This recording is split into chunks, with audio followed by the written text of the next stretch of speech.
क्या माँ ऐसी होती है। कहानी नीरू की है। पंजाब की नीरू की शादी दिल्ली के राहुल से होती है। दिल्ली कितना बड़ा शहर है ना। लेकिन आप लोगों का घर तो बहुत छोटा है। हमारे पंजाब में तो ये बड़े बड़े घर होते हैं कि मजा ही आ जाता है। कोई बात नहीं नीरू, मैं भी तुम्हारे लिए बहुत बड़ा मकान बनाऊंगा, बहुत जल्दी। नीरू के पिता जहाँ जाने माने व्यापारी थे, वहीं उसका पति राहुल दिल्ली में एक सिंपल नौकरी करता था। माँ, यहाँ तो घी मक्खन इतना महंगा है कि क्या बताऊँ। मैं तो तरस ही जाती हूँ घी खाने के लिए। नीरू की माँ को सुनकर बहुत दुख होता है। मेरी बेटी को घी नसीब नहीं हो रहा है और ये बहू यहाँ बैठकर घी में शक्कर डाल रही है। देख वनीता, मैं साफ कह रही हूँ, इस घर में जितना घी आएगा उतना ही मेरी बेटी के घर दिल्ली भी जाएगा। अरे, ये क्या बात होती है माँ जी। बेटी का उतना ही करो जो अच्छा लगे। अब क्या मायके से घी और मक्खन तक की सप्लाई करोगी आप? हाँ, मेरी बेटी किसी चीज को तरसे मुझसे बर्दाश्त नहीं होता। अब क्या था, नीरू के मैके में 2 किलो घी आता, 2 किलो दिल्ली जाता। एक दिन माँ, बड़ी गर्मी पड़ती है दिल्ली में। इस घर में तो एक ही एसी है और वो भी ड्राइंग रूम में। सारा परिवार एक ही कमरे में सोता है। हाँ बेटा, वो तो हर घर की कहानी है। यहाँ भी एक ही एसी है। अरे बिल इतना आता है कि क्या बोलूं। तभी वहाँ राकेश आ जाता है। माँ, थोड़ी देर में यहाँ कुछ प्लम्बर आएंगे मेरे कमरे में एसी लगाने। जरा ध्यान से लगवा देना ना माँ। ओए, ऐसे कैसे तेरे कमरे में एसी लगेगा? हाँ हाँ राकेश, एक बार बात तो कर लेता। अरे पापा, वो वनिता को गर्मी में नींद नहीं आती। ड्राइंग रूम में सबके साथ सोने में वो अनकंफर्टेबल है, इसलिए। अरे पूरे परिवार के साथ वहां तेरी बहन नीरू भी तो सोती है। वो नहीं हो रही क्या अनकंफर्टेबल? समझ रहा है ना? अगर एसी लगेगा तो एक दिल्ली में तेरी बहन के कमरे में भी लगेगा, तभी तू लगा सकेगा। राकेश बनीता को सारी बात बताता है। बनीता करती भी क्या, मन मारकर बैठ जाती है। माँ, ये लोग ठीक नहीं है। क्या करूँ मैं?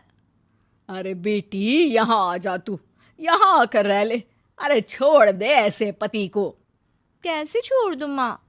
समाज क्या कहेगा? लोग क्या कहेंगे? वैसे भी मेरा एक बेटा है मयंक।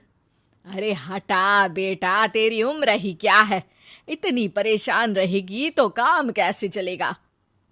खैर, बात आई गई हो जाती है। माँ को लगता है कि नीरू ठीक है, तो वहीं नीरू के मन में एक ही लाइन चल रही होती है, यहाँ आजा। माँ ने तो बोल ही दिया है कि यहाँ आजा। बस मयंक थोड़ा सा बड़ा हो जाए, इन गरीबों को छोड़कर मैं वापस माँ के पास ही चली जाऊंगी। वो इसी सोच में बाजार में चल रही थी कि मैम, आपका दुपट्टा जमीन को छू रहा है। नीरू जैसे ही उस लड़के की तरफ देखती है, देखती ही रह जाती है। हाय रे, कितना सुंदर लड़का है ये। अब क्या हुआ? मैंने कहा आपका दुपट्टा। तो खुद ही उठाकर दे दो ना। लड़का समझ जाता है कि नीरू उस पर फिदा हो चुकी है। वो उससे उसका नंबर लेकर चला जाता है। अब क्या था, नीरू और रोहित में लगातार बातें होने लगती हैं। मैं हरियाणा का रहने वाला हूँ, यहाँ एक बड़ी कंपनी का मैनेजर हूँ। अच्छा, और कितने बच्चे हैं तुम्हारे? बच्चे? अरे मेरी तो शादी भी नहीं हुई है। तुम बताओ, शादी करोगी? नीरू शर्मा जाती है। अब लेकिन मैं तो पहले से ही शादीशुदा हूँ। मुझे फर्क नहीं पड़ता, बस तुम शादी कर लो, भाग चलते हैं। बहुत पैसे वाला हूं मैं, हमेशा खुश रखूंगा तुम्हें। नीरू रोहित से मिलकर सारा प्लान बना लेती है। फिर एक दिन घर से भाग जाती है। दोनों शादी कर लेते हैं। शादी के बाद क्या बात है नीरू, तुम्हें परेशान सा देखता हूँ, सब ठीक तो है ना? हाँ हाँ, सब ठीक है।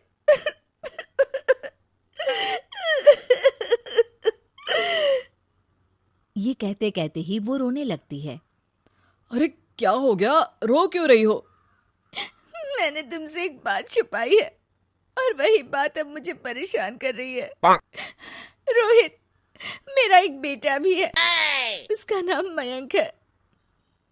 क्या बात कर रही हो? ये तुमने मुझे पहले क्यों नहीं बताया? देखो नीरू, मेरी माँ को मैंने ये नहीं बताया है कि तुम शादीशुदा हो।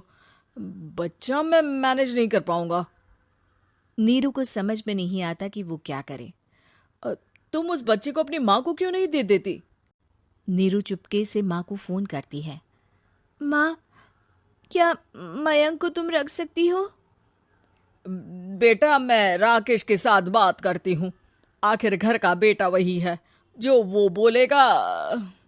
वैसे भी बेटा, तूने जो किया है ना, उसके बाद से पूरा घर तेरी बुराई कर रहा है। मैं भी अब किसी से तेरे लिए लड़ नहीं सकती। राकेश बेटा, नीरू ने तो जो किया बहुत ही बुरा किया, लेकिन मैं सोच रही थी कि क्यों ना मयंक को हम यहाँ ले आए।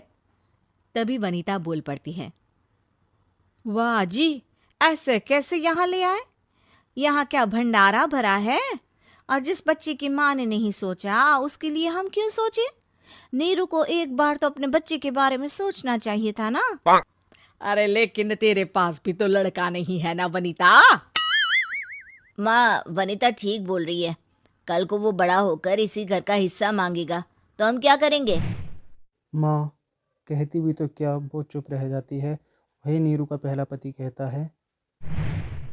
माँ, अगर आज भी वो वापस आ जाए तो मैं उसे माफ कर दूंगा।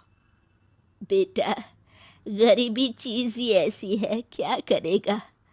तू तो अब मयंक का सोच। वो बेचारा तो बिना माँ का हो गया। मयंक के खातिर तू दूसरी शादी कर ले बेटा। लोगों के लाख समझाने के बाद नीरू के पहले पति की शादी रिद्धि से हो जाती है, जिसके पहले पति से 2 बच्चे होते हैं।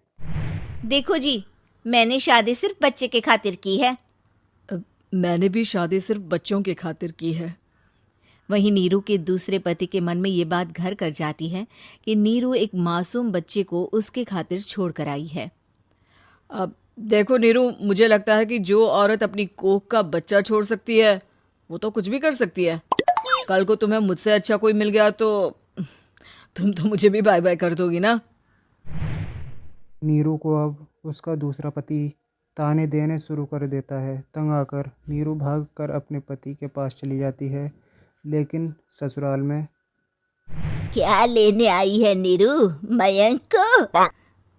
नहीं नहीं सासू माँ, मुझसे गलती हो गई, मुझे माफ कर दीजिए। नीरू, अब वक्त खत्म हो गया है। मेरी शादी हो चुकी है। तो छोड़ दो ना उसे, हमारा बच्चा है। मैं आपको अपनी माँ नहीं मानता। मेरी नहीं मान तो बात अच्छी है। मयंक की बात सुनकर समझ जाती है उसके पास अब न आसमान रहा, ना ही ज़मीन।